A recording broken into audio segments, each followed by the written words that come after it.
Hi everyone! Welcome back to another video. So today I have another Ask Say segment and madaming questions from Instagram. So let's start off with the very first one. Sobrang humaba na yung bangs ko, guys. Look at this. Nakakaloka. I hope it grows longer and longer para hindi na siya maalon sa mata ko. Anyway, if you guys are wondering kung ano yung lashes na suot ko right now, they're the faux mink lashes from Huda Beauty. Super ganda. Love it. Look at that. Bukas na bukas yung mata. And then I have my hairbrush over here just to brush out my bangs. Kasi pag pinapawisan ako, nagbubuo-buo siya and then mukha ka ng baliw. Girl, wait lang.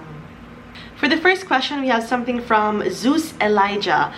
Any advice for people who want to start vlogging or blogging? What keeps you motivated? So I think ang kailangan mo lang naman talaga is a vlogging camera. Even your phone would do. Madami tayong magagandang phones in this day and age na pwedeng for videos. And that's a really good thing about technology kasi you don't even need a camera, diba? Ang gaganda. Even my Huawei P9, maganda na yung video niya. So really bongga na.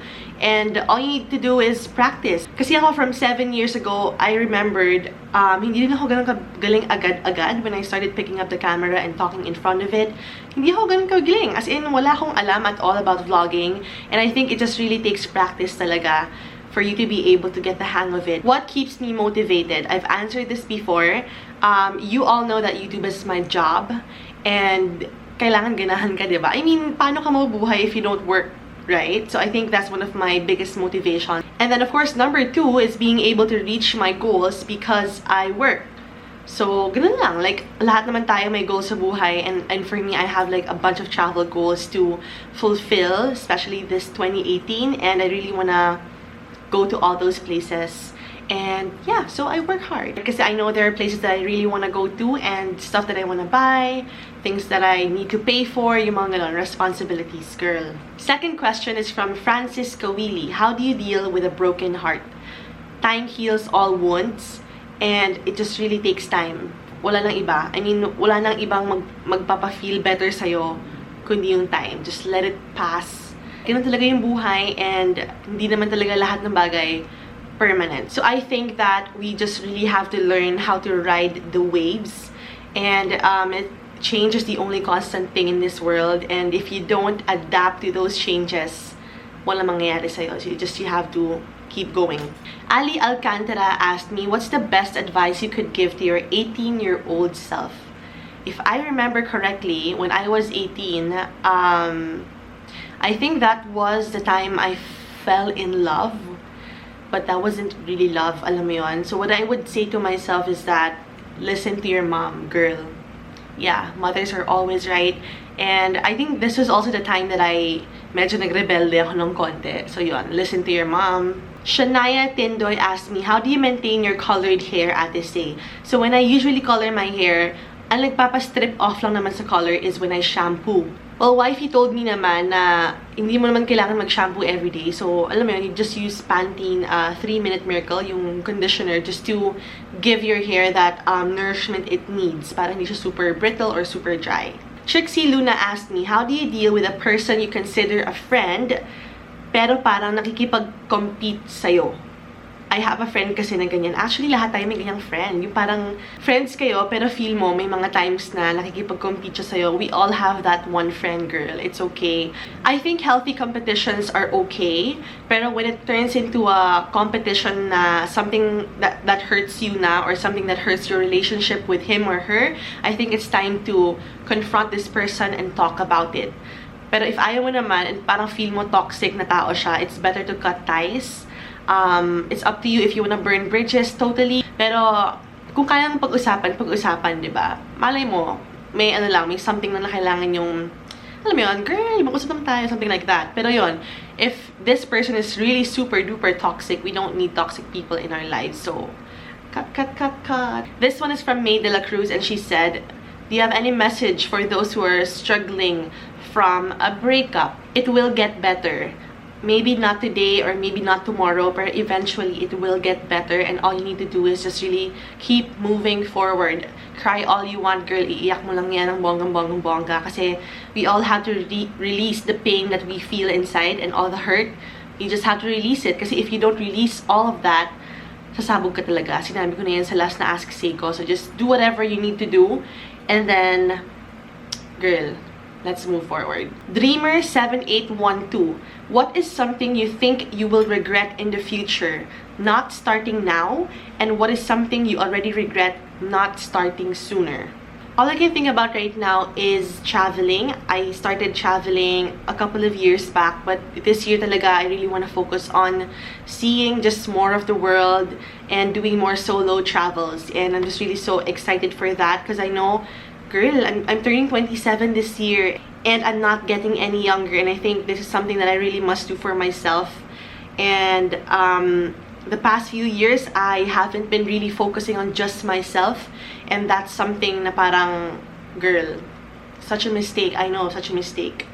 And I think not loving myself first is something that I already regret not starting sooner. Oh, di ba? Ang deep nun, pero that's very true talaga. Yeah, you have to love yourself first. This next question is from Che Loves Kitty. How to move on, say? Will no contact work with exes, or it's okay to exchange messages from time to time? It really depends kasi on paano ba yung breakup nyo? Was it a good breakup or a bad breakup? It all really depends. And for some people kasi, out of sight, out of mind. But some people just really want to cling pa to the relationship kasi they didn't really want it to end in the first place. But if you are both in a position that you feel na parang talagang bitaw na and all of that, it's better na wala ng communication and cut all ties. Like, cut all ties. I did that and I feel so much better because yeah, I just feel that the whole situation was really toxic and it was hurting me.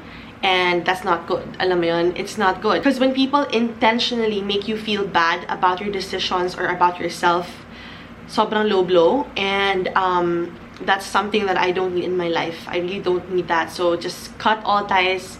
Stop all communication. Alam mo yun? Baby Jana asked me kung nagkaroon daw ba ako ng time mag-read ng good book, what book would that be? I have a couple of self-help books. And ang pinaka-love ko right now is Don't Sweat the Small Stuff. And that's what I've been Instagram storying. Word ba yun? Storying. Whenever I like post like a page of the book, people would ask me kung anong book yun. It's called Don't Sweat the Small Stuff. Next question is from Catherine Da. Are you still considering to go back and live again with your parents and siblings? No na, girl. Kasi I moved out na, and I think this life that I, chose to have for myself is something that would continue on in the future. Yun lang. And I don't think I can move in again kasi ang dami kong gamit. Saan ko lalagay lahat to, girl? So, maybe not. And I'm looking into, like, really buying a place for myself for the future. And that's one of my goals for this year. Riza Noya asked me, what are your plans and goals for 2018? So, my major plans and goals actually involve a lot of traveling and a lot of investing in stuff for myself in the future. Maggie Martinez, how do you wear heels all day without your feet hurting? My secret is that I choose heels na mataba yung heels or mataba yung heels or tahong. Like, di ba sa mga boots ko, ang kakapal ng mga heels, and tendency is, ang laki ng support sa'yo so hindi sakit yung paa mo. And then, sa mga high heels ko naman, ganun din. Like the ones from Muy Bien Bonita. Super nice kasi block heel siya.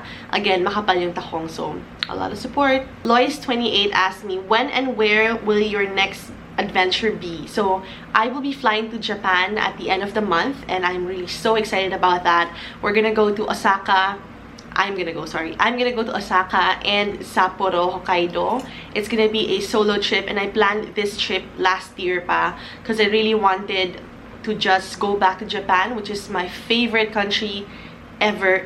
I just really want to see more of it. I've never been to Osaka, neither Sapporo, so I'm so excited, girl. I'm gonna be there for 7 days. No, it's not 7, 8 days.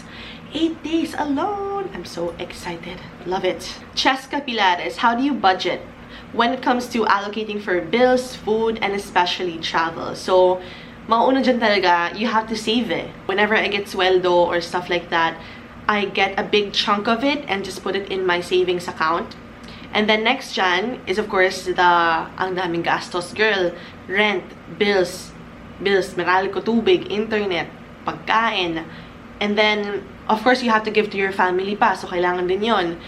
Insurance pa, and all of that. So all of this is just a really big responsibility, and at times when I feel na parang medyo umu-over ako sa gastos, like sa shopping, mga miscellaneous, yung mga ganyan, I try to recenter myself and nire-reset ko yung utak ko. Kasi girl, hello, independent ka and you have to be responsible. So I really try to recenter and think about my priorities. Kasi at the end of the day, alam bang mahalaga sa buhay mo? Syempre yung priorities pa rin, diba?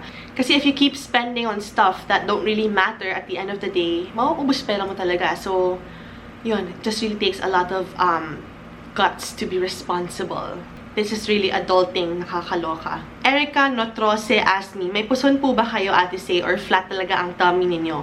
Medyo personal, but ano pong waistline niyo po? I do have puson, especially when it's that time of the month and I get bloated. I get bloated pa rin naman. Lalo, grabe yung bloating ko before when I had PCOS. Ibang klase yung bloating ko nun. But now it got better. And I think I've been really watching what I eat. For my build naman, I think that I was just really born this way, na parang hourglass shape talaga ako. Which is why medyo na-emphasize kasi mas maliit yung bewang ko kaysa sa boobs and sa hips. I am crazy asked me, Miss Say, are you happy? Oh my gosh, ang deep ng question mo, girl. Am I happy? Well, I'm alive, I'm breathing. Everything's not that good, but it's fine. Alam mo yun? So, I have no reason to not be happy. I'm not at my best state yet, but I think I'm getting through, and that's all that matters, diba? The next one is from Nans MJ08. Do you have a New Year's resolution? Well, I told myself last year that this year is the year that I put myself first and just love myself, because I haven't been able to do that for the past couple of years kasi it's always been someone else before me, and that's not good. That's not good. I'm 26 now. I'm turning 27 in a few months, and ngayon ko lang ina-try. Girl, grabe, parang it's about time, diba? It's about time. Shaina Benolerao, ano pong kinuha niyong course? I studied marketing and commerce. No, commerce major in marketing in UST. This one is from Shaina Benolerao. Ate Say, itry mo kayang magmukbang kahit Jollibee or McDonald's. I've actually been cutting out fast food from my diet. Kasi, as in girl, alam mo before, order lang Jollibee, McDo, ganyan. Pero, nowadays talaga, I started last year, late last year, hanggang ngayon, hindi na ako nagkakain talaga. Ewan ko, it's so bad for you. Sorry, it really is so bad for you. It messes up with your body. Totoo. And it makes you fat. It made me fat. Alam mo yung talagang bloat ng bongga. It's not good for your body. So, U29 asked me, anong advice mo kapag nagstay ka pa rin sa strict parents? 27 ka na, merong work, pero I want to experience freedom, living alone. I envy you, Say.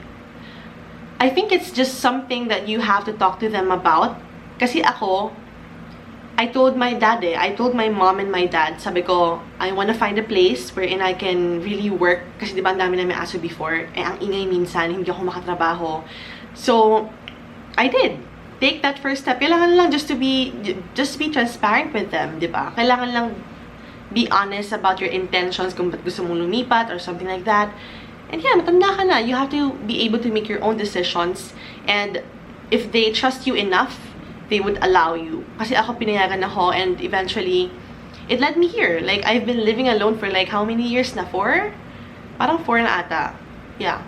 Yun. Just be honest with them and be transparent and let them know kung ba't gusto mong lumabas or bumukod and all of that. Go. Kaya mo yan, girl.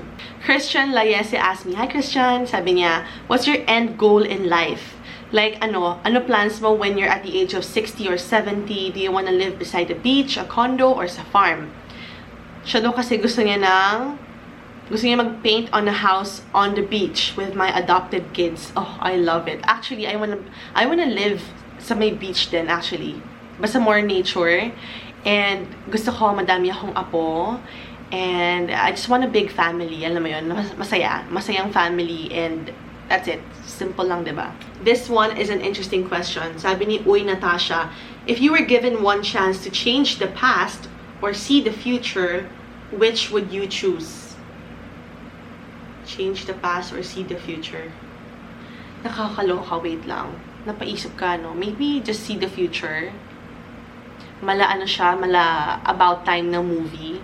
Yeah, maybe see the future. Kasi alam mo, lahat na nangyari in the past, lahat yung may reason naman eh. So, I don't really want to go back to the past anymore. All of those, no more. Nerilu48, if your partner doesn't introduce you to the parents, is it a sign that she is not serious about the relationship? I think, again, it all depends on the person and paano yung relationship ninyo. Like, is it new? Is it matagal na ba kayo? Or something? Kasi, some people are very, ayaw nila ibigay agad-agad, lahat-lahat. Kasi maybe, it is rooted from a past hurt na parang before nagpakilala sila and then hindi naman nagtagal or something like that. So maybe, just wait for her to be ready. Kasi yun lang, ang feel ko lang talaga, she's not really ready. So maybe hindi lang talaga siya ready pa. Pero siguro, if 3 years na kayo and then you haven't met the parents yet, parang weird lang ng konti. Right? Medyo weird. Kasi parang isipin mo, bakit ayaw niyang i-meet yung family or something like that. Kasi, dun mo makikita yung intention eh, if talagang seryoso ba talaga sa'yo or something. Pero if ever, bago pa lang kayo, it's okay na, hindi pa naman. Alam mo yun, it's okay. MJ17, what are the red flags that you take note when it comes to your close friends and potential boyfriend? Like deal breakers that you have to let them go. I just really don't like toxic people. So if someone consistently shows me how negative they are in life, na parang walang humpay, na sobrang nega all the way, that's a cue na parang bye-bye, hindi kita magiging friend kasi ayoko ng nega sa life and all of that. I think same goes with a potential boyfriend. I just really don't want negative people in my life. But actually, it all depends. Kasi, I don't know, it just really depends on your situation. Kasi I think that there are some people who are worth giving a second chance or worth giving another try. Kasi hindi naman lahat perfect, diba?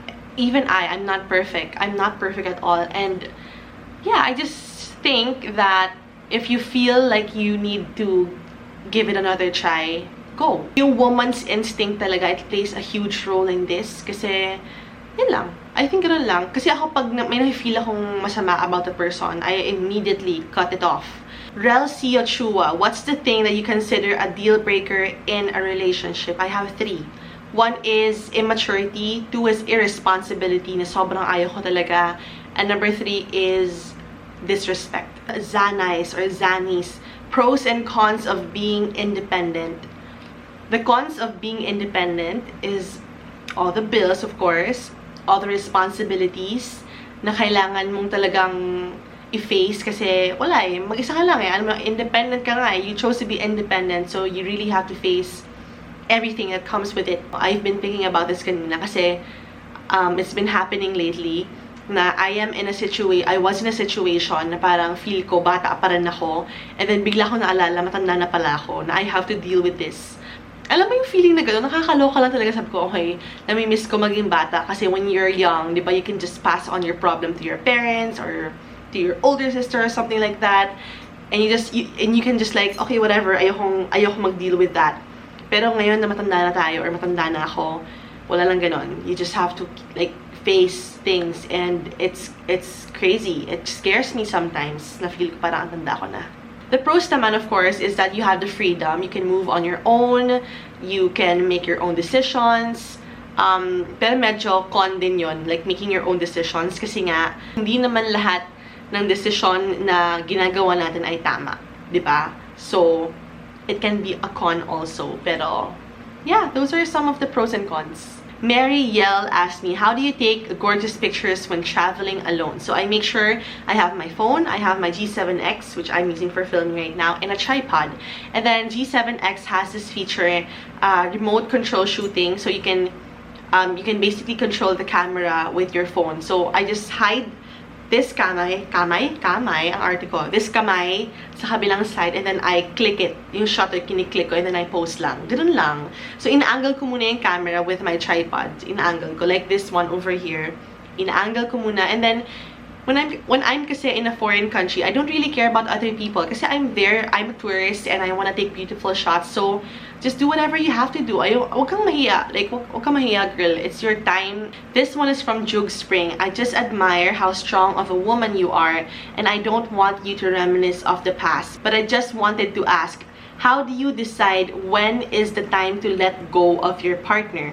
Because I'm currently struggling right now. Need your words of wisdom.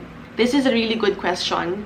And I think what makes it hard to decide talaga fully is all the what ifs in our head. Like, what if wala na akong ma-meet after? What if siya na yung the one ko and then papakawalan ko? What if ganyan, ganyan, ganyan? Kasi nangyari din sa akin yun eh. And all it took was one incident. And that one became my tipping point. And it's just really so weird. Kasi alam mo yun, I think the universe was the one who made that happen para talagang bumitaw na ako ng bongga. Confide in people close to you kasi sila yung mga nakakilala sa'yo eh. Ako, when I talk to my family talaga, tama sila. As in, tama sila ng bonggang-bongga. And I wish I listened to them sooner. Yan, just listen to them. Listen to your mom. Just pray about it and eventually things will fall into place. Just don't worry about it. And kung ano man yung nafe-feel mo sa loob mo, gawin mo yun, girl. Kung ano yung nafe-feel mo. Kasi parang, sometimes some things hold you back. But, again, your woman's intuition talaga, sundin mo. Sundin mo siya. Joanna asked me, ano pong masasabi ninyo sa mga taong iniwan at niloko? Alam mo, one thing I've learned not to do is to judge people instantly. Kasi, when you think about it, when you look at people talaga, ang daming nangyayari sa buhay ng isa't isa.